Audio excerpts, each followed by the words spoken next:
বন্ধুরা, অনেক বড় একটি খবর ভারত আর আমেরিকার ডিফেন্স ডিলকে নিয়ে দেখতে পাওয়া যাচ্ছে। আর আমি তো 100% গ্যারান্টি দিচ্ছি, যখনই খবরটা পাকিস্তানের ঘরের ভেতরে দেখবে বা তারা যখন জানতে পারবে, তখন শাহবাজ শরীফ আমেরিকাকে গালি অবশ্যই দিবে। কেননা যে মিসাইল একটা সময় পাকিস্তানি আমেরিকার থেকে পয়সা দিয়ে কেনার চেষ্টা করেছিল, এখন সেই মিসাইল আমেরিকা ভারতের সাথে মিলে ভারতের তৈরি করার কথা ভাবছে, আবার পুরো টেকনোলজির সাথে। তাই তো এখানে পাকিস্তানের রাগান্বিত হওয়া স্বাভাবিক ব্যাপার।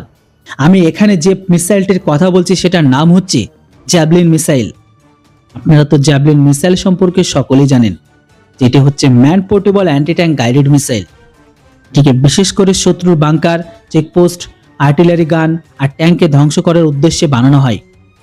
জ্যাভলিনের নাম গোটা বিশ্বের টপ 5 অ্যান্টি ট্যাঙ্ক মিসাইলের মধ্যে আসে। আর এই মুহূর্তে ভারতের সেনার অনেক মিসাইলের প্রয়োজন আছে, কেননা পিওকেতে শোর ফ্যাক্টরি শোরদের ঘরকে ওড়ানো এখনো বাকি আছে। রিপোর্ট অনুসারে আমেরিকা ডিসকাস করছে যে ভারতের যে কোনো পার্টনারের সাথে মিলে জ্যাভলিন মিসাইলের প্রোডাকশনের জন্য তারা সম্পূর্ণ প্রস্তুত। আপনাদের বলে দিই, জ্যাভলিন মিসাইলকে বিশ্বের বেস্ট অস্ত্র নির্মাতা কোম্পানি মানে লকহিড মার্টিন আর লিথিয়াম একসাথে মিলে বানিয়েছে। মানে এর কোয়ালিটিতে কোনো সন্দেহ করার জায়গায় নেই বা প্রশ্ন নেই। বর্তমান সময়ে আমেরিকার দুটো কোম্পানি ভারতের প্রাইভেট কোম্পানির সাথে কথাবার্তা বলছে, যেন খুব তাড়াতাড়ি এই দুটো মিসাইল নির্মাণ কার্যালয় শুরু করা যায়। এই মিসাইলটি জয়েন্ট ভেঞ্চারে হিসাবে বানানো হবে, মানে 50-50 পার্টনারশিপ হিসাবে। আর এটিকে বিক্রি করার পরে যে রেভিনিউ হবে, এটি ভারত আমেরিকা একসাথে ভাগাভাগি করে নিবে।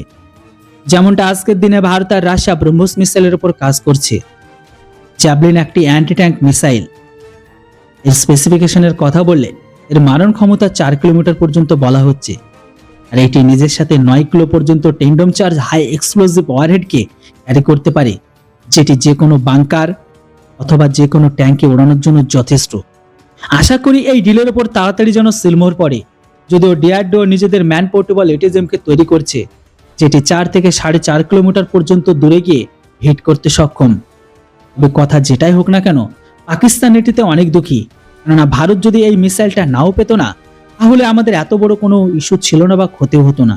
কেননা ভারত নিজেদের এটিজেম মিসাইলকে তৈরি করছে, কিন্তু পাকিস্তানের কাছে এটিজেম মিসাইলের কোনো সোর্স কোড নেই। এটাকে তৈরি করা তো অসম্ভব ব্যাপার, বিশেষ করে তাদের কাছে।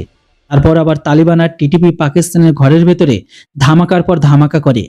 পাকিস্তানের ঘরের ভেতরে তাদেরকে বিরক্ত করে রেখেছে তারা। আর তাদের উপর অ্যাকশন নেওয়ার জন্য পাকিস্তান আমেরিকা থেকে এটাকে চেয়েছিল, কিন্তু আমেরিকা এটিকে তাদের হাতে দেওয়া থেকে সম্পূর্ণ বারণই করে দিয়েছে।